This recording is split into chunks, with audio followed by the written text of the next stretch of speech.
Bismillahirrahmanirrahim. Assalamualaikum warahmatullahi wabarakatuh.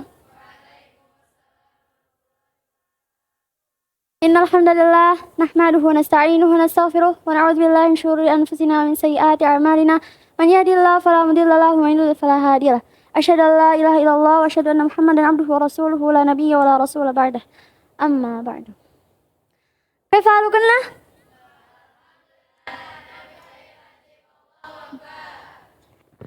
Masya Allah. Jadi sebenarnya di sini Ana nggak mau gimana-gimana, Ana mau santai-santai aja. Karena Ana juga ngerti sekarang itu kita masih dalam masa ujian. Besok kalian pelajaran lebih banyak daripada Ana, iya kan? 3 kan besok? Ya. Kan.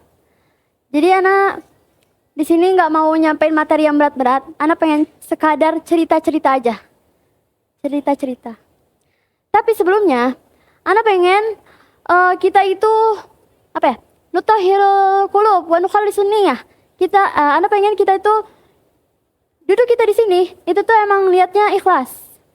Bukan karena paksaan, bukan juga karena ya udah sekadar formalitas hadir gitu.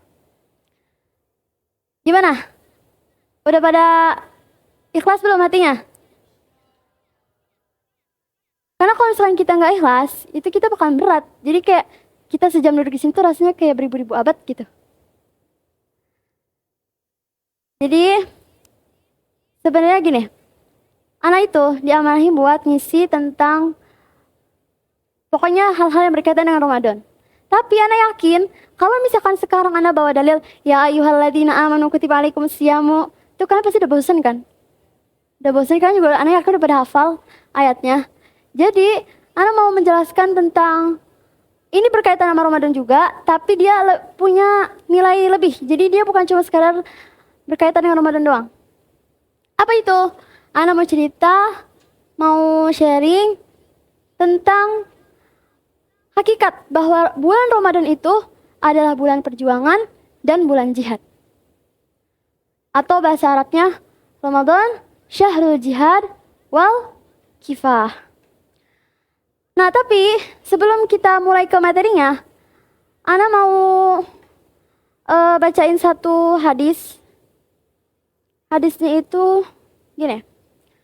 Man qama ramadhana imanan wa ihtisaban ghufira lahu ma taqaddama min dzambih. Nah, kalimat imanan di sini dia itu bermakna tasdiqan. Apa arti tasdik? Tasdik yang sebenar-benarnya, yang jujur, yang sebenar-benarnya. Wahtisaban. Ihtisaban di sini itu bermakna ikhlasan.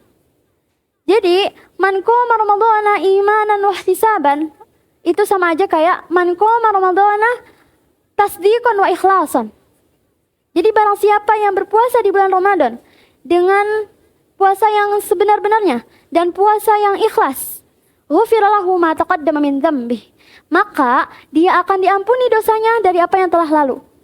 Tapi di sini kita harus bisa membedakan antara al-ghufran sama al-afu. Al-ghufran sama al-afu. Sebenarnya dia tuh muradif. Tapi dalam bahasa Arab, kalau misalkan ada suatu kata, dia itu muradif, biasanya dia tetap punya perbedaan walaupun sedikit. Termasuk ini. Di sini kan di hadisnya, ghufira lahu ma taqaddama min dzambih. Ghufira. Berarti al-ghufran, maghfirah, ampunan. Kalau al-afu itu apa? Memaafkan. Nah, apa bedanya? Apa bedanya? Jadi gini, al-ghufran dan al-afu.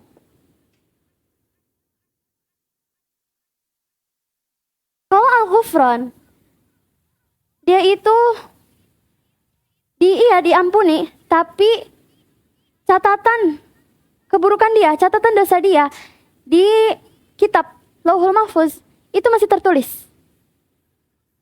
Jadi dosanya emang udah gak ada, tapi masih tertulis di kitab Lauhul Mahfuz. Tapi kalau al-afu, dia udah benar-benar bersih, udah benar-benar gak ada. Terus kalau al-ghufran, itu tuh khas untuk shaghair. Apa itu shaghair? Shaghair itu dosa-dosa yang kecil. Kalau kabair, dosa-dosa yang besar. Nah, kalau al-ghufran ini, itu adalah dosa-dosa yang kecil. Dari sini kita tahu, dia berdasarkan hadis tersebut, man qama ramadhana imanan wa ihtisaban ghufira lahu ma taqaddama min dzambi. Ghufira. Berarti Allah itu mengampuni. Kalau misalkan Allah mengampuni dan dia pakai kata al-ghufran, berarti yang diampuni itu yang shaghair, yang dosa kecil. Apa contoh dosa kecil? Dosa-dosa kecil? Makan berarti. Kalau syirik itu apa? Zina itu apa? Berarti diampuni enggak?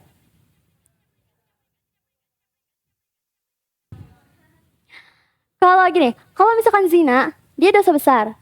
Nah, tapi cara supaya orang tuh bisa bersih dari dosa zina, itu dengan cara hudud. Hudud. Hudud itu apa ya? Kayak hukuman. Tapi pelaksanaannya itu cuma bisa diterapkan kalau ada khalifah. Jadi waktu itu pernah ada cerita tentang anaknya Khalifah Umar bin Khattab. Anak lupa ya siapa namanya. Kan beliau kan mempunyai banyak anak ya. Nah, salah satu anaknya itu ada yang suatu ketika itu pernah berkunjung ke rumahnya orang Nasrani. Orang Nasrani terus disuguhin pakai khamar. Terus beliau minum, terus beliau mabok. Setelah mabok, beliau pulang ke rumah dengan keadaan masih lungleng, masih pusing, masih berkunang-kunang. Habis itu di tengah jalan ngelihat ada perempuan di depan pagar suatu rumah. Apa yang terjadi? Beliau memperkosa perempuan itu. Iya, memperkosa perempuan itu. Nah, perempuan ini itu tuh udah berusaha supaya maksudnya si perempuan ini nggak mau. Tapi anaknya khalifah tersebut itu tuh tetap gitu. Maksudnya beliau tuh melakukan itu juga dalam keadaan nggak sadar. Terus sampai akhirnya si perempuan ini benar hamil, habis itu punya anak. Nah, pas anaknya lahir, perempuan ini datangin Khalifah Umar, habis itu ngadu. Wahai Amirul Mukminin, sesungguhnya anak ini halal untukku tapi tidak untuk anakku. Ketiga, sesungguhnya anak ini itu halal untukku tapi tidak untuk anakmu. Umar kaget dong. Hah? Maksudnya apa? Terus diceritain lah sama perempuan ini. Nah, pas dengar cerita si perempuan ini, Khalifah Umar itu langsung pulang ke rumahnya. Habis itu langsung datengin si anaknya ini. Terus nanya. Bukan nanya sih kayak, ada gak yang mau kamu makan? Ada gak sesuatu yang ingin kamu makan? Terus anaknya kayak bingung gitu kan. Kenapa tuh Minmat nanyain pengen makan apa? Padahal biasanya Umar sebagai khalifah, sebagai Amirul Mukminin, beliau itu bahkan hampir gak pernah makan daging. Maksudnya kayak beliau tuh pemimpin negara, beliau tahu rakyat ada yang kelaparan, beliau tuh gak mau makan. Beliau tuh sampai itu tahu kan yang cerita ibu masak batu itu, kan Umar kan yang bawain makanannya. Nah, Umar tuh sampai segitunya. Nah, makanya anaknya ini tuh bingung, kok ayahnya nanya sih kayak gini, aneh banget gitu. Nah, terus di akhirnya Umar itu bilang, karena sesungguhnya setelah ini kamu gak akan makan lagi. Kenapa? Karena Umar itu mau menghukum anaknya. Terus Umar tuh memastikan gitu, kamu ingat gak? Suatu ketika kamu pulang dari rumah orang Nasrani, kamu meminum khamar, terus kamu begini. Terus anaknya, iya ayah, aku melakukan itu. Jadi anaknya juga ngaku. Terus akhirnya apa yang terjadi? Dihukum, dicambuk. Jadi hukuman pezina itu ada 2. Kalau misalkan dia udah nikah, hukumannya dirajam. Apa itu dirajam? Dikubur di dalam tanah, nyampe cuma tinggal lehernya. Habis itu dilemparin batu sampai meninggal. Nah, tapi dilemparin batunya itu harus jauh-jauh dari waktu sholat. Kenapa? Karena kalau misalkan kita ngerajam seseorang, tapi bentar lagi waktu sholat zuhur, terus ternyata pas kita lemparin batu, udah azan zuhur, ini orang belum mati. Gimana dong? Kan masih ada kewajiban sholat dia. Kalau misalkan mati, ya dia berdosa, dia belum sholat. Makanya dia harus jauh-jauh dari waktu sholat. Nah, anaknya Umar ini, karena dia belum menikah, jadi dia cambuk. Nah akhirnya singkat cerita dicambuklah anaknya ini di depan orang-orang, di depan para sahabat, di depan kaum muslimin, di depan masjid. Habis itu ya udah dicambuk sampai akhirnya anaknya ini meninggal. Terus apa kata Umar? Umar sedih gak? Enggak. Justru Umar bilang, justru dengan cara aku mencabuk menghukum dia di dunia seperti ini, maka itu berarti dia nanti di akhirat tuh udah lepas. Maksudnya udah nggak akan dihukum lagi sama Allah, udah bersih dosanya. Nah itulah enaknya punya sistem khalifah. Terus kalau misalkan ada dosa kayak tadi, kayak dosa zina atau dosa mencuri, itu bisa langsung dihukum gitu di dunia. Jadi nggak akan dihukum lagi di akhirat. Nah sekarang kita masuk ke tema. Jadi gimana ya? Bulan Ramadan. Di bulan Ramadan kita berpuasa. Benar? Kita berpuasa. Tapi mafhum orang-orang ketika kita berpuasa itu tuh justru bikin kita jadi lemah. Kenapa? Karena kita nggak makan, kita juga nggak minum. Dan puasa itu kadang bikin ngantuk, ya nggak? Iya. Nah, itu secara zahirnya kayak begitu emang. Nah, tapi sebenarnya puasa Ramadan itu tuh punya nilai yang lebih. Kenapa? Karena dulu para sahabat itu dan orang-orang soleh di masa lalu itu justru di bulan Ramadan itu mereka berperang, berjihad. Apa contohnya? Perang Badar. Perang Badar tanggal berapa? 17 Ramadan. Nah sebenarnya banyak ya contoh dari peperangan-peperangan yang terjadi ketika kaum muslimin sedang berpuasa.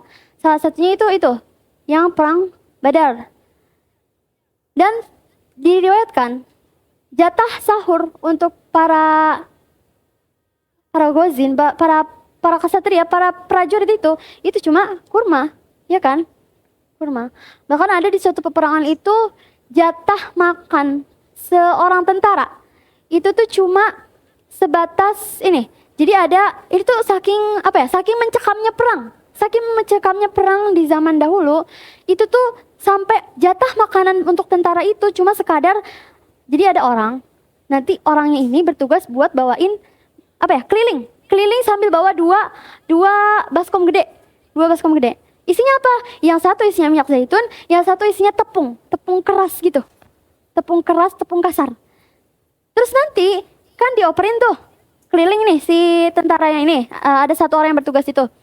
Terus nanti masing-masing tentara itu tuh nanti mencelupkan tangannya ke minyak zaitun. Habis itu setelah tangannya basah sama minyak zaitun, itu dicelupin lagi ke tepung. Terus nanti tepung yang menempel di tangan yang basah ini, itu dikepel-kepel, itulah jatah makan untuk tentara. Tapi walaupun kayak gitu, asarnya, bekasnya, efeknya, itu Masya Allah. Kenapa? Karena pada akhirnya Islam bisa berjaya menguasai berapa? 2/3 dunia. Nah, kalau perang Badar mungkin kalian udah bosan ya dengernya. Jadi sekarang Ana mau cerita tentang perang lain yang mungkin ini jarang dibahas. Perang apa? Yaitu penaklukan Andalusia. Penaklukan Andalusia itu terjadi di masa Khalifah Al-Walid bin Malik. Al-Walid bin Malik itu mengangkat seorang gubernur di sebuah daerah namanya itu Ifriqiya. Ifriqiya itu kalau sekarang Afrika Utara. Nah, gubernurnya namanya itu Musa bin Nusair. Musa bin Nusair ini, begitu beliau jadi gubernur, beliau tuh mengoreksi kesalahan gubernur-gubernur sebelumnya. Kenapa?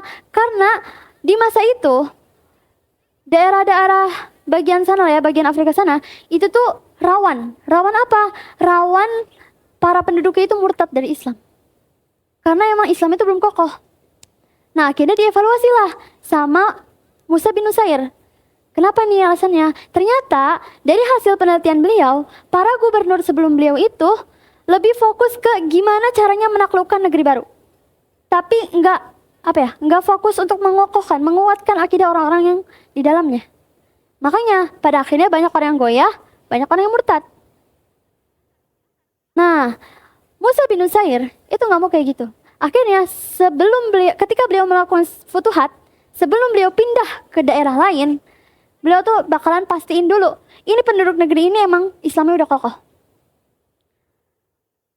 Terus kalau tentang pembebasan Andalusia, itu sebenarnya ide tersebut itu udah ada sejak zamannya Khalifah Utsman bin Affan. Udah terpikir mau buat naklukin Andalusia. Nah tapi nggak bisa ya langsung kayak ucuk-ucuk mengirim pasukan. Itu pasti ada persiapannya dulu. Sejak zaman Khalifah Utsman bin Affan itu sudah ada yang namanya armada laut. Armada laut itu berarti kesatuan perang yang difokusin memang buat di laut doang. Utsman itu bikin armada laut itu hasil ide dari Muawiyah bin Abi Sufyan. Yang ketika itu Muawiyah bin Abi Sufyan itu merupakan gubernur di Syam. Sejak saat itu, kaum muslimin punya armada laut. Akhirnya kalau misalnya ada perang di laut, kaum muslimin itu udah punya kapal yang lengkap persenjataan. Jadi kaum muslimin bisa menyerang musuh di laut. Nah, begitu pula penaklukan Andalusia. Penaklukan Andalusia ini kan di Andalusia ya. Sedangkan Musa bin Nusair ini adanya di Mesir. Jadi dia harus menyeberangi laut dulu. Makanya beliau itu berpikir untuk menguatkan armada laut, para armada laut. Sembari menguatkan armada laut, Musa bin Nusair itu mengangkat satu komandan, bahasa itu Qaid. Qaid itu Ra'isul Jiyush. Apa berarti? Panglima. Namanya Tariq bin Ziyad. Tariq bin Ziyad ini, beliau itu bukan orang Arab. Dia bukan orang Arab.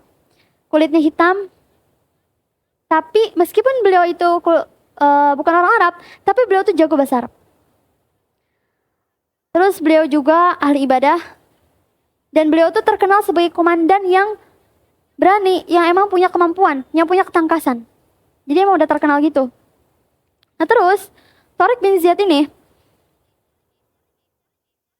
ketika dia berdiskusi, membuat strategi bersama Musa bin Nusair, beliau ini menemukan bahwa untuk menaklukkan Andalusia, itu tuh nggak bisa langsung. Kenapa? Karena ada setidaknya 4 hambatan. Setidaknya ada 4 hambatan yang bisa menghambat penaklukan Andalusia. Apa? Yang pertama, pengetahuan kaum muslimin tentang tanah Andalusia itu masih minim, masih sedikit. Kaum muslimin ketika itu cuma tahu di Andalusia itu adalah daerah yang dikuasai sama sekelompok kaum Kristen dari bangsa Visigot. Jadi ada bangsa Kristen yang itu tuh rajanya, itu namanya Raja Roderick. Raja Roderick ini, itu adalah raja yang zalim. Terus, sedangkan kaum muslimin itu nggak tahu gimana keadaan cuaca di sana, gimana keadaan iklim di sana, gimana tanah di sana tuh kayak gimana. Itu kaum muslimin nggak tahu. Padahal hal tersebut itu penting diketahui untuk kaum muslimin supaya apa? Supaya bisa menyusun strategi itu benar gitu. Itu hambatan yang pertama. Yang kedua, kaum muslimin itu jumlah pasukannya minim. Kalau misalkan mau dibandingin sama tentara Kristen waktu itu gak berimbang banget. Terus yang ketiga, adanya basis musuh di Kepulauan Canari. Apa itu Kepulauan Canari? Kepulauan Canari itu sebuah kepulauan yang masih dikuasai sama Kristen. Daerah di sekitar Andalusia itu tuh udah ditaklukin sama kaum muslimin. Tapi ada sebuah kepulauan yang dia itu masih dikuasai oleh Kristen. Dan inilah yang dikhawatirkan akan berpotensi menjadi titik penyerangan untuk kaum muslimin. Dan yang keempat, itu adanya basis musuh di sebuah tempat namanya Ceuta. Tempat ini ada di sebelah timur Tiberias. Itu tuh sebuah kota, bukan timur Tiberias, timurnya Tangier. penguasa di sana namanya tuh Julian. Nah, nanti ada sebuah tawaran dari Julian. Julian ini ngasih tawaran ke Musa bin Nusair untuk, jadi Julian ini membuka pintu untuk kaum muslimin bisa menaklukkan Andalusia. Tapi panglima di kaum muslimin itu ketika mendapatkan penawaran dari non-muslim, itu pasti mencari dulu kebenarannya. Nah, termasuk ini. Mau gimana pun juga, Julian itu bukan orang muslim. Ketika dia menawarkan untuk membebaskan Andalusia, ini ada maksud tersembunyi nggak nih di sini? Gitu. Sebenarnya, Julian itu kan bawahannya Roderick. Jadi kan Roderick kan pemimpin tertingginya. Jadi Julian tuh kayak semacam bawahannya gitu. Nah, Julian itu setia sama Roderick. Tapi di sisi lain, Julian ini itu benci banget sama Roderick. Alasannya ada dua. Yang pertama, karena Roderick itu ketika beliau mendapatkan kekuasaan sebagai raja tertinggi Kristen, itu tuh dengan cara mengkudeta ada raja sebelumnya namanya Raja Witiza. Sekitarnya Witiza namanya. Sedangkan raja tersebut itu tuh adalah temennya, bestinya Julian. Dan Julian tuh ya nggak mau, karena Roderick kan tadi zalim ya. Jadi anak keturunannya Raja Witiza juga itu tuh hartanya disita, terus hidupnya jadi sengsara. Makanya Julian gak suka. Terus yang kedua juga, si Roderick ini dia itu memperkosa putri anak perempuannya Julian. Namanya itu Florida saya tanah. Nah, makanya kesel lah itu Julian sama si Roderick ini. Akhirnya karena udah kesel, akhirnya Julian membuka pintu untuk kaum muslimin membuka Andalusia, tapi itu dipertimbangkan sama Musa bin Nusair. Tapi nanti singkat cerita akhirnya dibentuklah armada sampai akhirnya nanti dikirimkan pasukan ke Andalusia. Akhirnya para kaum muslimin itu mendarat di Jabal Tariq yang sekarang namanya suatu gunung, suatu tempat yang sekarang itu namanya Jabal Tariq. Mendarat di situ. Terus ini, kalian pernah dengar gak sih cerita kapal dibakar? Ya, kapal dibakar. Nah, sebenarnya itu tuh kayak terjadi perbedaan pendapat gitu. Ada yang bilang itu tuh ceritanya tuh sahih, ada juga yang itu tuh justru nggak ada riwayatnya. Kenapa? Karena kan kalau misalkan dilihat dari cerita yang Tariq bin Ziyad membakar kapal itu tuh kayak kaum muslimin udah nyampe nih.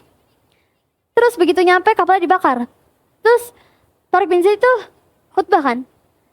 Di depan kalian itu musuh. Di belakang kalian laut dan kapal kalian terbakar. Maka kalian gak bisa lari lagi gitu kan. Maksudnya supaya pasukan itu gak lari. Nah tapi justru ini tuh menyalahi beberapa aturan perang. Karena dalam perang itu sebenarnya gak boleh.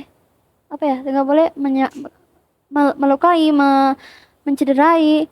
Apalagi itu tuh membakar kapal yang sebelumnya dipersiapkan itu kan mahal ya. Ya makanya ini tuh kayak ada perbedaan pendapat gitu. Ada yang bilang ini sanadnya nggak ada yang bilang riwayatnya nggak bener. Tapi terlepas dari semua itu, pada akhirnya kaum muslimin akhirnya berhasil menaklukkan Andalusia dengan jumlah pasukan yang nggak berimbang. Pasukannya Roderick itu jumlahnya 100.000 orang. Sedangkan pasukannya Tariq bin Ziyad itu awalnya jumlahnya cuma 7.000. Terus ditambah lagi jadi ada pasukan tambahan sejumlah 5.000. Jadi 7.000 ditambah 5.000 berapa? 12.000. Coba bayangin, 12.000 lawan 100.000. Gak imbang banget kan? Tapi pada akhirnya Tariq bin Ziyad berhasil menaklukkan Andalusia. Ya di mana nanti Andalusia itu akan berjaya menjadi pusat keilmuan, pusat teknologi selama kurang lebih 8 abad. Bayangkan itu pahalanya ngalirnya kayak gimana. Dan itu terjadi di tahun 92 Hijriah di tanggal 28 Ramadan. Berarti sebentar lagi Idul Fitri. Kebayang gak sih Idul Fitrinya pas lagi perang? Terus nanti mereka bersukaria, bersujud syukurnya pas udah menang. Itu pasti kebahagiaannya berlipat-lipat kan. Nah, penaklukan Andalusia itu cuma salah satu contoh dari peperangan yang terjadi di bulan Ramadan. Ada lagi, kalian tahu ini, Namanya itu Saifuddin Qutuz Baibaros. Tahu? Saifuddin Qutuz Baibaros. Beliau itu anak bangsawan. Beliau itu anak bangsawan. Jadi dari kecil itu emang udah, karena beliau tuh orang tuanya kaya, punya banyak harta. Jadi belajar sama para ulama itu gampang. Tapi kemudahan yang dimiliki oleh Saifuddin Qutuz ketika kecil dalam belajar itu nggak serta-merta membuat beliau itu jadi lalai. Karena kadang orang itu kalau misalkan udah dapat kemudahan dia malah jadi lalai, bener gak? Nah tapi Saifuddin Qutuz itu nggak begitu. Beliau ketika kecilnya enak hidupnya, mau didatangin guru privat gitu, itu juga bisa. Jadi beliau punya banyak ilmu. Nah terus Saifuddin Qutuz ini itu hidup di masa ketika bangsa Mongol itu lagi jaya-jayanya. Bangsa Tartar namanya, bangsa Tartar, bangsa Mongol. Pemimpin bangsa Mongol kala itu namanya Hulagukan. Hulagukan. Jengisan. Aku kurang tahu deh, tapi yang anak baca Hulagukan. Dan ternyata Saifuddin Qutuz itu punya masa lalu yang kelam. Apa? Ketika dia menjadi anak bangsawan, ketika dia terbiasa hidup enak, tiba-tiba daerahnya itu diserang sama bangsa Mongol. Diserang sama bangsa Mongol, terus dia ditawan, ditangkap sama bangsa Mongol, keluarganya dibunuhin, dianya sendiri ditangkap, dijadiin budak. Coba bayangin, dari yang awalnya anak bangsawan jadi budak. Sedangkan budak itu seperti barang. Dia bisa dijual, bisa dibeli, bisa dimiliki. Terus ketika dia ditawan sama bangsa Mongol itu, takdir membawanya menuju Mesir. Di Mesir ketika dia mulai beranjak dewasa, beliau itu bertemu dengan pemimpin di Mesir kala itu. Dan di Mesir itulah ketika beliau udah nyampe ke Mesir, dia mengawali kiprahnya sebagai orang hebat di Mesir tersebut. Jadi Hulagukan itu tuh punya misi. Apa misinya? Menghancurkan daulah Abbasiyah kala itu. Pernah tahu ini bukan pembakaran, apa ya? Kitab-kitab dihanyutkan ke sungai sampai sungainya jadi hitam. Pernah dengar? Nah itu. Salah satunya ini yang dilakukan sama Hulagukan ini. Kan zaman dulu itu para ulama menulis kitab-kitab beliau itu pakai tinta, ya kan? Pakai tinta. Tintanya itu gak kayak tinta zaman sekarang. Kan kalau tinta zaman sekarang mah gak ini kan, maksudnya kena air juga kadang gak akan luntur tintanya. Kalau dulu karena dia itu tinta basah, jadi kalau misalnya kena air dia luntur.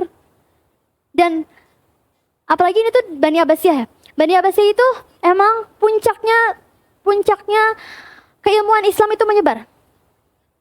Sampai ada cerita, dulu para ulama itu, kalau misalkan mereka menulis kitab, mereka itu, kenapa beliau itu bisa berlomba-lomba menulis kitab sebanyak itu? Karena ketika beliau selesai menulis kitab nih, misalkan udah jadi nih kitab, kan tulis tangan tuh, udah jadi nih satu kitab, dihadapkan, maksudnya dipersembahkan kepada khalifah.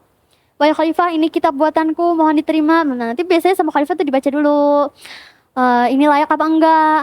Nah begitu khalifah itu, oh ini kitabnya layak, ya udah. Akhirnya apa? Sama khalifah itu ditimbang, kitabnya ditimbang. Misalkan dapat 5 kilo misalkan, keren banget 5 kilo. Misalkan dapat 5 kilo, nah nanti diganti sama emas seberat kitabnya itu. Makanya kalau misalnya kalian belajar maktabah, pusing nggak ngapalin kitabnya? Mana itu tuh ada mubtadi, habis itu ada mutawasid, habis itu ada muntahi, ya kan? Kadang para ulama tuh gini, udah tuh, ini kitab syarah. Nih, kayak misalkan ini, Iqna. Iqna itu kan kitab syarah. Syarahnya Abu Suja. Nanti, karena gabut, disyarah lagi. Jadi kayak syarah disyarah. Sama kayak ini, kitab Jurumiyah. Jurumiyah disyarah jadi Kafrawi. Terus ada lagi kitab di atasnya Kafrawi. Jadi dia tuh mengi'rab Kafrawi. Kalian pernah buka Kafrawi gak? Isinya apa? I'rab. Jadi i'rab di i'rab lagi. itu. Nah itu kerjaannya para ulama zaman dulu. Dan dulu gak ada mesin fotokopi, gak ada mesin ketik. Jadi otomatis nulis tangan. Jadi emang seluruh hidup itu berkah jadinya. Karena itu. Nah bayangin aja, perpustakaan gede di pusat kota. Kan di Baghdad singkatan. Itu tuh gede banget kan? Gede banget. Bukunya juga beribu-ribu, banyak banget. Itu karya para ulama. Terus dengan gampangnya bangsa Mongol ini ada yang kitabnya dibakar, ada yang kitabnya dicemplungin ke laut sampai lautnya jadi hitam. Lautnya sungai ya? Sungai apa laut? Ya pokoknya air lah ya, dicemplungin ke air sampai air itu jadi hitam. Hilanglah itu ilmunya. Tapi makanya sebenarnya kalau misalkan kita pelajari lagi ya, mazhab dalam fikih itu sebenarnya banyak banget, nggak kehitung. Tapi kenapa sampai sekarang itu cuma ada 4? Karena emang cuma 4 inilah yang Allah jaga sampai sekarang. Karena berarti kan otomatis 4 mazhab ini itu melewati masa ini kan, masa ketika buku-bukunya itu dicemplungin ke laut. Nah ketika bukunya dicemplungin ke laut, itu ternyata para ulama ini, 4 mazhab ini, itu tuh punya murid. Dan murid-muridnya inilah yang punya andil untuk menyebarkan mazhab tersebut. Kayak misalkan Imam Syafi'i misalkan. Imam Syafi'i nanti punya murid. Muridnya itu nanti punya murid lagi, diajarin terus. Jadi berketurunan-keturunan nanti beliau punya murid lagi, diajarin lagi sampai akhirnya nyampe ke kita, sampai ada lagi yang membukukannya. Jadi walaupun kitab aslinya itu udah hanyut di sungai, udah dibakar sama Mongol, tapi ilmunya itu tetap ada sampai sekarang. Karena ada regenerasi tadi. Sampai akhirnya sekarang kita bisa mempelajari fikih. Gak cuma fikih Syafi'i, masih ada banyak fikih kan. Ada fikih Maliki, Hambali, Hanafi. Ada juga mazhab-mazhab yang gak terkenal. Banyak. Nah balik lagi ke cerita siapa tadi? Saifuddin Qutuz. Beliau itu zamannya Hulagukan. Itu kan Hulagukan itu pokoknya dia tuh punya misi untuk menghancurkan Baghdad. Habis dari Baghdad nanti bakalan ke Damaskus. Dari Damaskus nanti Hulagukan mau menghancurkan Palestina. Habis itu mau menghancurkan Mesir. Nah, Mesir itu adalah tempatnya Saifuddin Qutuz. Dan Saifuddin Qutuz ini itu seolah-olah beliau itu dilahirkan cuma untuk satu misi. Apa misinya? Mematahkan perkataan orang-orang bahwa bangsa Mongol nggak bisa dikalahin. Kenapa? Karena beliau ketika menyerang, ketika beliau itu melawan Hulagukan, beliau itu masih muda. Terus, karena beliau itu udah tahu nih, tujuannya Hulagukan itu nanti mau ke sini, mau menghancurkan ini. Sampai nanti akhirnya berujung di Mesir, Saifuddin Qutuz gak mau. Akhirnya, beliau mulai membuat kesatuan pasukan. Beliau mengumpulkan pasukan, memberangkatkan perang, sampai akhirnya beliau itu bertemu dengan pasukannya pasukannya Hulagukan. Dan ketika itu Saifuddin Qutuz itu udah jadi raja Mesir. Padahal beliau tuh masih muda. Ya paling 20 tahunan gitu lah umurnya. Kan tadi Hulagukan itu berhasil menghancurkan Baghdad, ya kan? Setelah Baghdad itu hancur sama bangsa Mongol ini, kelihatanlah bahwa negeri-negeri muslim yang lain itu lebih mudah dihancurin sama Mongol. Tanpa perlawanan, hampir tanpa perlawanan. Kenapa? Karena ketika Baghdad yang segede itu aja udah hancur sama Mongol. Gimana dengan negeri-negeri muslim lainnya? Yang ukurannya itu lebih kecil daripada Baghdad. Jadi para pemimpin, maksudnya gubernur-gubernur yang ada di kota-kota lain selain di Baghdad, itu udah keburu ciut duluan nyalinya. Begitu lihat pasukan Mongol, diancam sama pasukan Mongol, udah langsung ngasih apa yang Mongol mau. Hampir tanpa ada perlawanan. Karena emang udah seciut itu kaum muslimin waktu itu. Dan Saifuddin Qutuz itu mau mematahkan anggapan kaum muslimin kala itu bahwa pasukan Mongol itu tetap loh, walaupun mereka itu kuat, mereka itu bisa dikalahin. Akhirnya Saifuddin Qutuz bikin pasukan, memberangkatkan pasukannya, sampai akhirnya bertemu dengan pasukannya Hulagukan. Itu pokoknya terjadi peperangan sengit. Kan perang zaman dulu mah nggak mungkin sehari ya, lama perangnya. Nah dari setelah peperangan-peperangan itu sampai akhirnya terbunuhlah Hulagukan ini. Hulagukan terbunuh, dan terbunuhnya Hulagukan itu menandakan kemenangan kaum muslimin. Disitulah kaum muslimin itu bisa ngeliat, oh ternyata emang benar bangsa Mongol itu walaupun mereka itu bangsa yang kuat, bangsa yang besar, tapi mereka itu bisa dikalahkan. Karena di Al-Quran juga ada kan, kam min fiatin qalilatin ghalabat fiatan katsiratan biidznillah. Berapa banyak jumlah yang sedikit bisa mengalahkan jumlah yang banyak atas izin Allah. Nah terus, gimana kelanjutan cerita perjalanan hidupnya Saifuddin Qutuz? Tadi Rina bilang, beliau itu seolah-olah dilahirkan cuma untuk satu tujuan. Apa? Mematahkan anggapan orang-orang bahwa Mongol gak bisa dikalahin. Dan kala itu, Saifuddin Qutuz sudah berhasil kan mematahkan anggapan orang-orang bahwa Mongol gak bisa dikalahin. Akhirnya udah tuh, Mongol dikalahin. Apa yang terjadi? Dalam perjalanan pulang, Saifuddin Qutuz itu udah, udah jauh gitu. Beliau tuh udah bisa ngelihat jauh.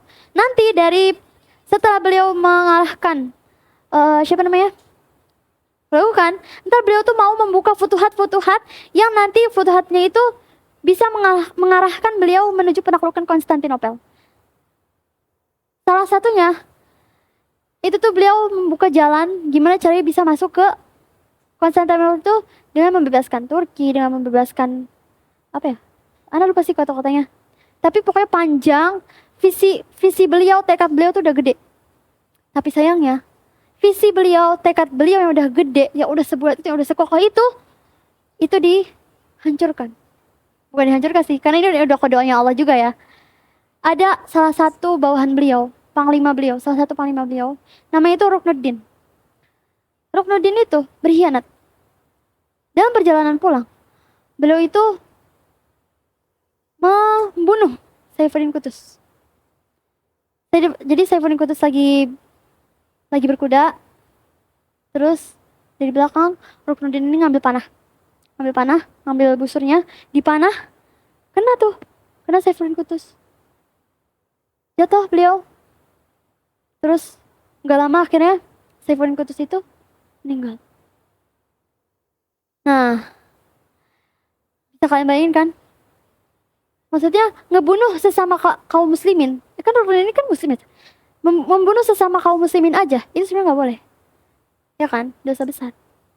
Apalagi ini yang dibunuh itu pemimpin, udah mau pemimpinnya adil, pemimpinnya kuat, itu dosanya bakalan makin banyak. Terus, tapi akhirnya ketika Hulagukan ini udah dikalahkan, ternyata emang setelahnya itu Allah itu menakdirkan masih ada generasi-generasi kuat yang bisa menjaga Islam ini tetap berjaya. Sampai akhirnya itu kan di akhir masa Abbasiyah ya. Di akhir masa Abbasiyah. Nanti akhirnya tegaklah daulah Utsmaniyah. Utsmaniyah ini juga lama. Sampai akhirnya nanti lahirlah Muhammad Al-Fatih. Akhirnya beliau bisa menaklukkan Konstantinopel. Nah, itu peperangan ketika Hulagukan itu meninggal, itu juga terjadi ketika bulan Ramadan. Tapi Ana agak lupa gitu, tanggal berapa. Tapi intinya itu di bulan Ramadan juga. Nah, itu tadi adalah 2 contoh dari peperangan yang terjadi ketika Ramadan. Sekarang Ana mau sedikit melenceng gitu ceritanya. Sedikit melenceng dari materi awal. Gimana dengan kehidupan Rasulullah? Gimana dengan kehidupan Rasulullah di bulan Ramadan? Jadi, kehidupan Rasulullah, kehidupan nubuah. Beliau itu, hidupnya itu emang dijaga sama Allah untuk menyampaikan risalah. Di bulan Ramadan khususnya, ada suka dan dukanya Rasulullah di bulan Ramadan. Apa aja? Yang pertama, bukan kesedihan ya, semacam dukanya Rasulullah. Yang pertama, itu ada yang namanya hadisul ifki. Apa itu hadisul ifki? Ya, ketika Sayyidah Aisyah itu terfitnah. Ceritanya, beliau itu baru selesai perang dari perang Bani Mustalik. Ketika perjalanan pulang, kaum muslimin itu beristirahat di suatu tempat. Ketika beristirahat, jadi Rasulullah itu punya kebiasaan setiap kali mau perang, beliau itu bawa salah satu istrinya. Dan biasanya itu bergilir gitu. Dan kala itu lagi gilirannya Sayyidah Aisyah buat menemani Rasulullah perang. Aisyah kan ini duduknya pakai apa sih namanya? Pelangkin apa? Bukan yang kalau di unta ada kayak tendanya gitu. Ya di situ lah ya. Pokoknya Aisyah, Bunda Aisyah duduk di situ. Terus ketika kaum muslimin istirahat, untanya itu kan istirahat juga. Jadi kayak apa sih namanya? Duduk gitu. Tiba-tiba Bunda Aisyah ini pengen buang hajat. Akhirnya beliau keluar dari tenda yang ada di si untanya tadi itu untuk buang hajat. Ketika selesai dan balik lagi ke unta, beliau tuh sadar kalungnya hilang. Kemana nih? Akhirnya beliau balik lagi ke tempat beliau buang hajat tadi, nyari kalungnya. Setelah kalungnya ketemu, pas balik lagi ke tempat para pasukan beristirahat, udah nggak ada pasukannya. Jadi Bunda Aisyah tuh sendiri di padang pasir. Tapi Bunda Aisyah tuh tahu Rasulullah itu kalau misalkan abis dari peperangan, beliau tuh pasti nempatin tentara penjaga di belakang. Jadi tentara penjaga ini fungsinya tuh kayak semacam patroli gitulah, semacam patroli gitu. Jadi Bunda Aisyah sendiri, pasukannya udah pergi nggak tahu mana, udah jalan duluan ke Madinah. Beliau sendiri, beliau nunggu pasukan yang di belakang itu, pasukan yang di belakang.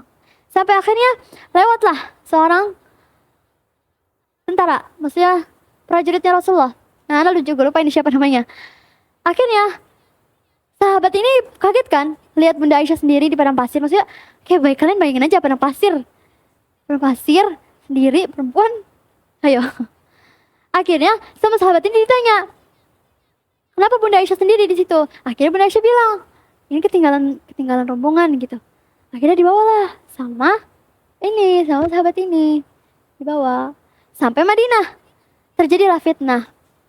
Oh, Sofwan ya? Oh iya, Sofwan. Namanya itu Sofwan. Sahabat yang tadi membawa Bunda Aisyah ini Sofwan namanya. Sampai akhirnya nyampe tuh di Madinah. Dan kita tahu di Madinah itu ada orang munafik.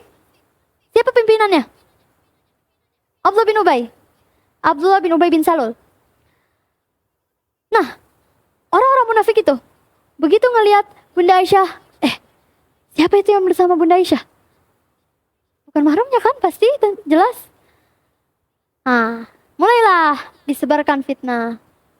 Bunda Aisyah tuh begini, kasak-kusuk menyebar. Terus sampai awalnya tuh Bunda Aisyah tuh nggak tahu tentang fitnah tersebut. Karena setelah perang dari Bani Mustalik itu, Bunda Aisyah tuh sakit. Itu sakit lama. Ternyata di luar orang-orang tuh udah lagi ngomongin beliau gitu loh. Sampai akhirnya Bunda Aisyah tuh tahu pas ini Bunda Aisyah juga merasakan perbedaan sikapnya Rasulullah setelah itu. Nah, tapi Rasulullah tuh nggak langsung ngomong sama Bunda Aisyah. Beliau tuh baru tahu pas ada salah satu pembantunya Abu Bakar saya tahu. Itu tuh nganterin Bunda Aisyah pas lagi sakit. Kan malam-malam ya, dianterin buat buang hajat. Terus ceritanya pembantu ini kesandung batu. Kalau kan zaman dulu kan gak ada listrik. Jadi kalau malam ya udah gelap gitu. Jadi Bunda Aisyah sama pembantunya ini, terus pembantu ini kesandung batu, jatuh. Pas jatuh dia tuh mengumpat. Mengumpat siapa? Mengumpat orang yang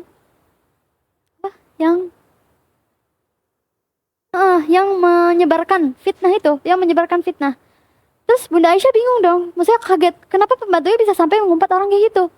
Terus akhirnya si pembantu ini bilang, kamu gak tahu ya kejadian yang sedang kayak jadi top trending sekarang. Terus kayak, emang apa? Fitnah yang dijatuhkan atas engkau. Terus di situ Bunda Aisyah baru tahu, dan setelah Bunda Aisyah tahu fitnah itu, Bunda Aisyah tuh ngedown. Iya, ngedown. Ditambah dengan beliau juga ngerasain kan perbedaan sikap dari Rasulullah. Terus juga Abu Bakar juga kayak nasihatin beliau tuh dengan yang berbeda gitu. Sampai Rasulullah juga minta jujur kan, minta supaya Aisyah tuh jujur. Sampai akhirnya setelah beberapa waktu, akhirnya Allah nurunin ayat yang membersihkan namanya Bunda Aisyah. Nanti orang-orang yang menjadi dalang tersebar fitnah itu nanti dihukum. Nah, itu hadisul ifki. Itu pertama. Yang kedua, itu ada berita.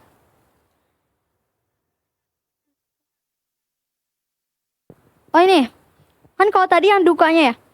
Nah sekarang yang bergembiranya. Sukacitanya Rasulullah. Jadi di bulan Ramadan, itu adalah bulan di mana Rasulullah itu menikah dengan sahabat ya, namanya Zainab binti Huzaimah. Zainab binti Huzaimah ini, beliau itu seorang janda. Dulu suaminya itu terbunuh di perang Uhud. Akhirnya dinikahi sama Rasulullah, jadi istri kelimanya Rasulullah. Tapi Zainab ini punya keistimewaan dibanding istri-istri beliau yang lain. Apa keistimewaan beliau? Beliau itu dijuluki sebagai Ummul Masakin. Apa artinya? Ibunya orang-orang miskin. Kenapa? Karena beliau itu selalu menyedekahkan hartanya, menginfakkan hartanya untuk kaum miskin. Sampai pernah suatu ketika itu datang sebuah ada keluarga kecil gitu datang ke rumahnya Zainab binti Huzaimah, diketok. Terus ya seperti biasa lah ya, Zainab ini memberikan yang cukup, kayak makanan, uang yang cukup untuk keluarga ini. Terus di perjalanan pulang ada anak dari keluarga ini, itu nanya, itu tadi siapa? Nanya ke ibunya. Ibunya kayak, engkau gak tahu? Beliau itu adalah Zainab binti Huzaimah, istrinya Rasulullah, yang dijuluki sebagai Ummul Masakin. Makanya orang-orang miskin itu kalau ngelihat beliau, itu kayak berasa ngeliat ibu sendiri gitu. Terus juga Rasulullah tuh pernah bilang ke istri-istri beliau ya, bahwa nanti istri yang bakalan lebih duluan, paling duluan menyusul Rasulullah meninggal, itu adalah orang yang memiliki tangan paling panjang. Terus, sejak saat itu, istri-istri Rasulullah tuh kayak ngukur gitu loh, siapa yang niat tangannya paling panjang. Terus, ternyata Zainab itu, kalau misalnya mau dibandingin sama istri-istri beliau yang lain, beliau tuh gak sepanjang itu tangannya. Tapi ternyata nanti, setelah Rasulullah meninggal, ternyata beliau adalah istri yang lebih duluan meninggal. Dari situ, istri-istri beliau yang lain itu tahu, oh ternyata yang dimaksud Rasulullah tangan paling panjang itu maksudnya bukan tangan secara zahir. Itu tuh maksudnya kiasan bahwa tangan panjang itu maksudnya suka memberi gitu. Gitu. Nah, ternyata di tahun yang sama dengan tahun pernikahan Rasulullah dengan seperti Zainab binti Huzaimah, itu ada satu lagi yang bikin Rasulullah itu bergembira di bulan Ramadan. Ini kejadiannya bulan Ramadan ya. Apa? Kelahiran Al-Hasan bin Ali, cucunya Rasulullah, cucu pertamanya Rasulullah. Ih lucu banget gak sih habis nikah sudah langsung cucu. Nah, Hasan itu lahir dari Fatimah binti Rasulullah dan Ali bin Abi Thalib. Hasan ini begitu beliau lahir, Rasulullah tuh bilang sama para sahabat, kelak cucuku ini adalah orang yang berjasa untuk mempersatukan umat Islam. Terus juga Rasulullah itu saking cintanya beliau sama cucunya itu, beliau tuh sampai berdoa, ya Allah, cintailah dia dan buatlah orang-orang mencintai dia, dan cintailah pula orang yang mencintai dia. Jadi ini itu doanya Rasulullah, ya Allah, cintailah dia, aku mencintainya, maka cintailah dia, dan buatlah orang lain juga mencintai dia, dan cintailah orang-orang yang mencintai dia. Jadi kalau misalkan kalian mendoakan orang yang kalian cintai, nah cobalah doa pakai doa itu. Tapi jangan disalahgunain ya doanya. Ini doa Rasulullah loh. Ini doanya Rasulullah. Nah terus, kan tadi Rasulullah bilang, Hasan bin Ali itu adalah orang yang kelak itu akan mempersatukan umat. Apa maksudnya? Jadi nanti ketika Hasan bin Ali ini udah besar, beliau itu kan ini lahir 6 tahun sebelum Rasulullah meninggal. Lahir 6 tahun sebelum Rasulullah meninggal, otomatis beliau itu besar di masa Khulafaur Rasyidin. Bener gak? Coba, masa pemerintahnya Abu Bakar berapa tahun? Berapa tahun? 2 tahun.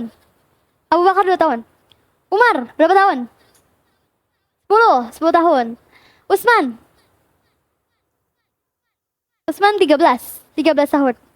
Dan Ali 4 tahun. Terus Rasulullah tuh pernah bilang, kalau masa Khulafaur Rasyidin itu tuh berlanjut sekitar 30 tahun. Dan itu kalau misalnya kita mau hitung semuanya, dari zaman Abu Bakar sampai masanya Ali, itu tuh 30 tahun kurang 6 bulan. 30 tahun kurang 6 bulan. Terus yang 6 bulan ini kemana? Akhirnya setelah Ali bin Abi Thalib meninggal karena beliau dibunuh di Kufah. Beliau meninggal, akhirnya diangkatkan khalifah berikutnya. Nah, kaum muslimin itu milih Hasan bin Ali. Tapi antara pemilihannya Hasan bin Ali ini, itu tuh bukan pemilihan karena warisan. Maksudnya bukan, beliau tuh nggak mewarisi jabatan ayahnya, enggak. Tapi karena emang pada masa itu beliau lah orang yang layak dan orang mempercayai beliau. Karena nanti khalifah setelah beliau, setelah Hasan bin Ali, itu mereka itu mewariskan jabatan kekhalifahan. Nah itu sebenarnya nggak boleh. Ya. Nah terus Hasan bin Ali, ketika beliau jadi khalifah, beliau tuh mendapat tantangan besar. Apa tantangannya? Muawiyah bin Abi Sufyan. Muawiyah bin Abi Sufyan itu beliau adalah gubernur di Syam. Dan Muawiyah bin Abi Sufyan itu background maksudnya beliau itu orangnya adalah tipe orang yang beliau tuh pokoknya selalu siap siaga. Beliau kalau misalkan tiba-tiba ada musuh nyerang, beliau pasti menang. Karena beliau tuh tipe orang yang selalu waspada. Beliau juga kuat. Dan jiwa pemimpin beliau tuh besar. Jadi beliau tuh punya pengaruh yang besar di Syam. Makanya saking besarnya pengaruh beliau itu, sampai terjadi kan perang yang masa Ali, Siffin. Ya, perang Siffin. Yang gara-gara mencari pembunuhnya Utsman. Karena kan Muawiyah bin Abi Sufyan sama Utsman bin Affan itu kan satu bani ya. Maksudnya mereka masih satu kabilah. Dan orang zaman dulu itu tuh kesukuan, fanatik kesukuan. Sampai akhirnya terjadi perang Siffin, tapi ya udahlah ya, itu menyakitkan sebenarnya ceritanya. Nah, terus Hasan bin Ali ini beliau tuh mendapat tantangan dari Muawiyah bin Abi Sufyan. Jadi seolah-olah kan gini ya, Hasan bin Ali itu kan khalifah. Otomatis jabatan beliau itu lebih tinggi, lebih kuat daripada Muawiyah. Iya enggak? Tapi pengaruh beliau sama pengaruh Muawiyah itu imbang. Hampir sama. Imbang. Terus, jadi seolah-olah orang tuh ngelihat seolah-olah khalifah itu ada dua. Sedangkan ada hadis kalau misalkan khalifah ada dua, itu salah satunya wajib dibunuh. Iya. Kalau pemimpin ada dua, salah satunya wajib dibunuh. Nah, Hasan itu melihat dengan keberadaan beliau sebagai khalifah dan keberadaan Muawiyah sebagai gubernur dan pengaruhnya antara beliau berdua itu sama, imbang. Itu terjadi konflik antara kaum muslimin. Yang satu ngebela Hasan, yang satu ngebela Muawiyah. Sampai terjadi nggak nyampe pertumpahan darah sih, tapi terjadi percekcokan, perselisihan, dan Hasan itu nggak mau kayak gitu. Ini kaum muslimin loh, kaum muslimin itu satu tubuh, harusnya nggak boleh kayak begini. Akhirnya Hasan nyari cara gimana caranya supaya kaum muslimin itu nggak berselisih pendapat kayak begini. Akhirnya beliau memutuskan bahwa beliau akan memberikan jabatan kekuasaan khalifah pada Muawiyah bin Abi Sufyan. Tapi dengan syarat. Apa syaratnya? Syaratnya kalau nanti Muawiyah ini meninggal, maka kekhalifahan harus dikembalikan kepada kaum muslimin. Dengan artian kekhalifahannya itu nggak boleh diwariskan ke anaknya. Jadi harus kaum muslimin yang milih. Jadi terserah kaum muslimin mau milih siapa. Akhirnya Muawiyah setuju. Akhirnya setelah Muawiyah setuju, Muawiyah kan yang jadi khalifah. Nah terbukti tuh, karena emang dari awal backgroundnya Muawiyah ini emang udah kuat, pemimpin yang kuat. Akhirnya pas masanya Muawiyah itu emang jaya kaum muslimin tuh.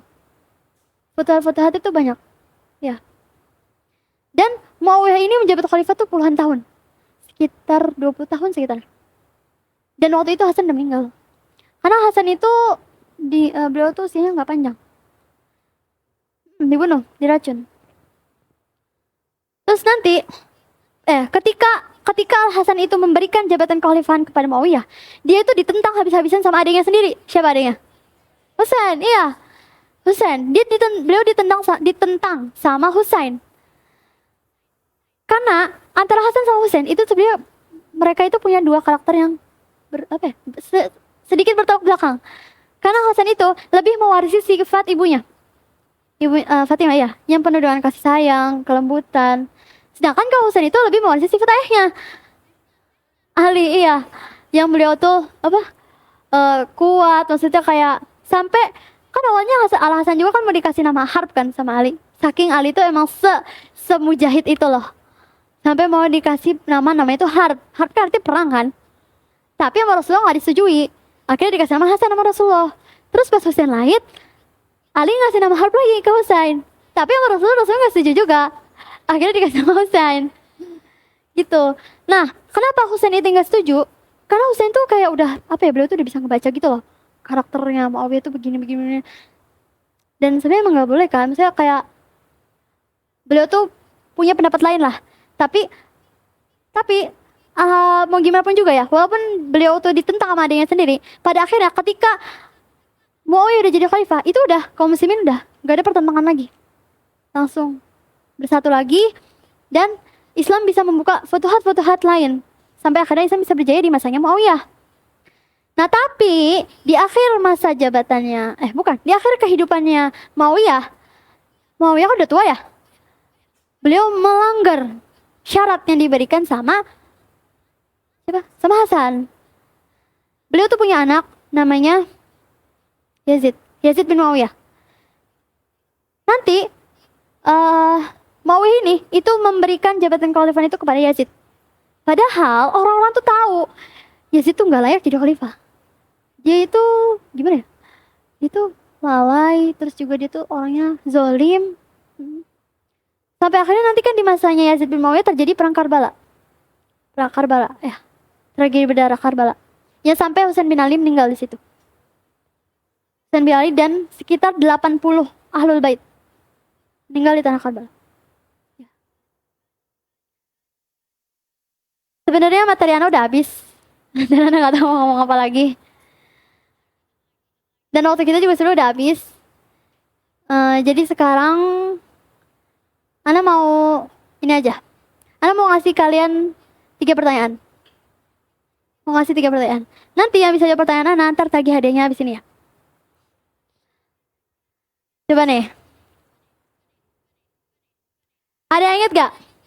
Tadi ketika Tariq bin Ziyad itu melakukan pembebasan Andalusia, itu terjadi di tahun berapa Hijriah? Nisrin. Kan? 92. Turun. 92 Hijriah. 92 Hijriah bertepatan dengan berapa Ramadan? Bentar. 1, 2, 3. Aiko. Berapa? 28 Ramadan. Nggak apa-apa deh, lebih dari 3 nih. Terus ini nama gubernur. Yang udah jawab jangan jawab lagi ya. Nama gubernur Mesir. Dulu. Gubernur Mesir di zamannya Al-Walid bin Malik. Tadu. 1, 2, 3. Musa bin Usair. Terus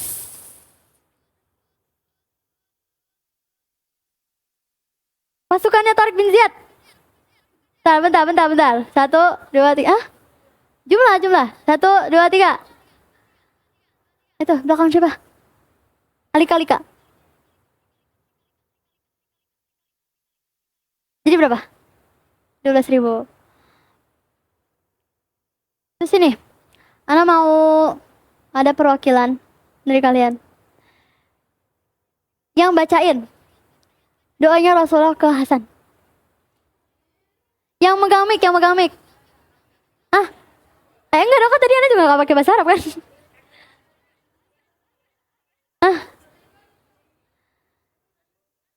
Coba. Ada. Sini. Ya Allah, cintailah Hasan. Nih. Ana mencintai Hasan, cintailah Hasan. Habis itu apa namanya? Cintailah Hasan, terus mencintai Hasan. Udah. Kurang kurang satu. Buat orang-orang yang mencintai Hasan. Gimana? Coba ulang. Ya Allah. Ana mencintai Hasan, cintailah Hasan. Terus buat orang-orang mencintai Hasan. Terus cintailah orang yang mencintai Hasan. Ya, benar. Terus terakhir nih ya, Sebelum Ana nutup forum kali ini, karena Ana yakin kalian juga mau pada belajar. Ana pengen kalian nulis di buku.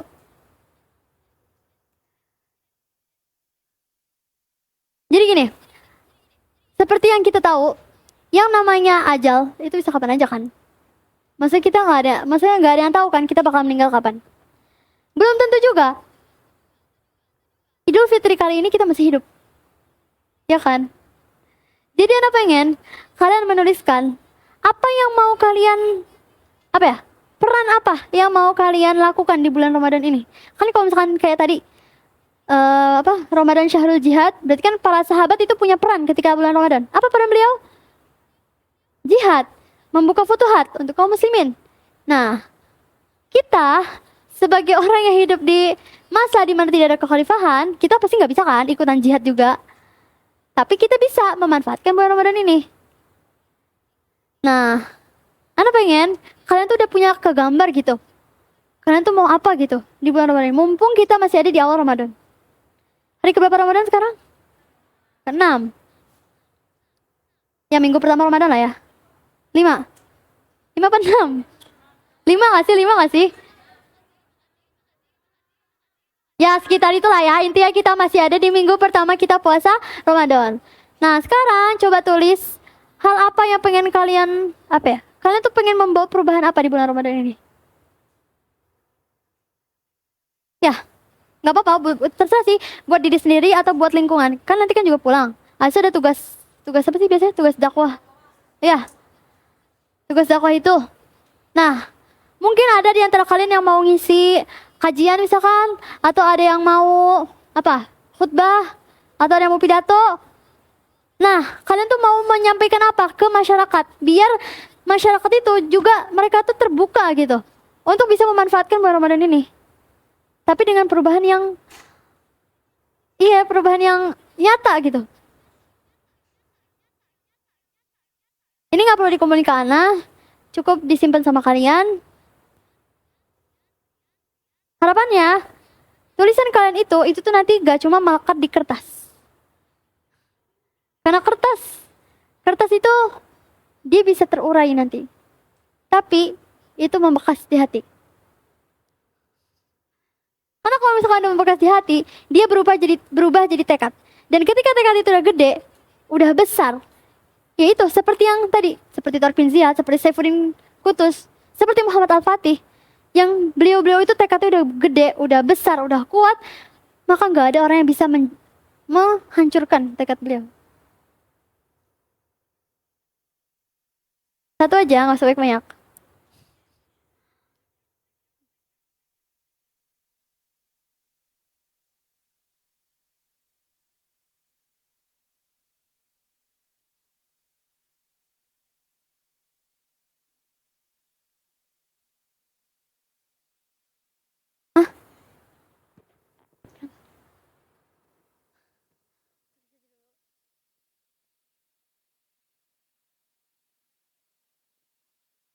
Terus sama ini, kalian kan udah hafal ya ayat tentang kewajiban puasa Ramadan.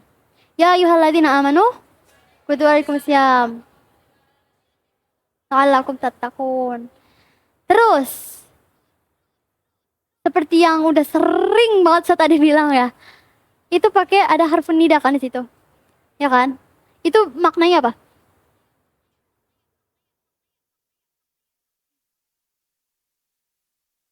Ya, untuk memanggil yang jauh, ya kan? Untuk memanggil orang yang jauh.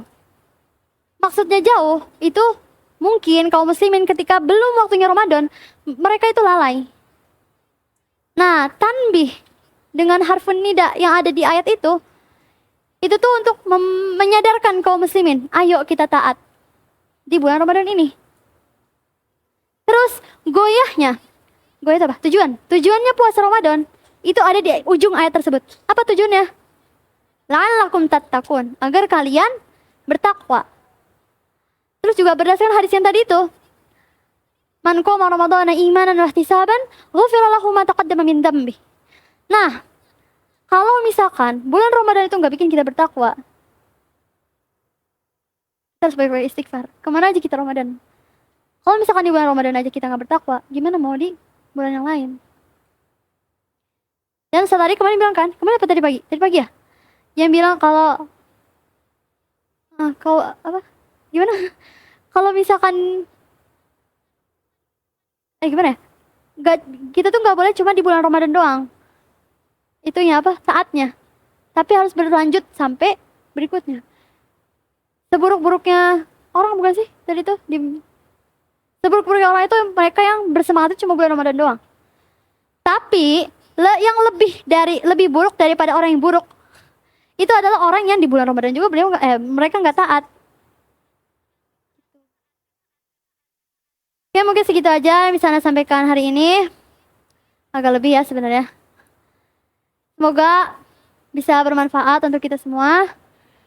Ana minta maaf kalau misalkan ada salah kata atau Ana ngomong yang gak jelas atau random gak jelas gitu. Tapi Ana berharap kalian bisa mengambil apa yang baik. Dan semoga duduk kita di sini itu berkah, diberkahi sama Allah. Sekian dari Ana. Wabillahi taufiq wal hidayah. Wassalamualaikum warahmatullahi wabarakatuh.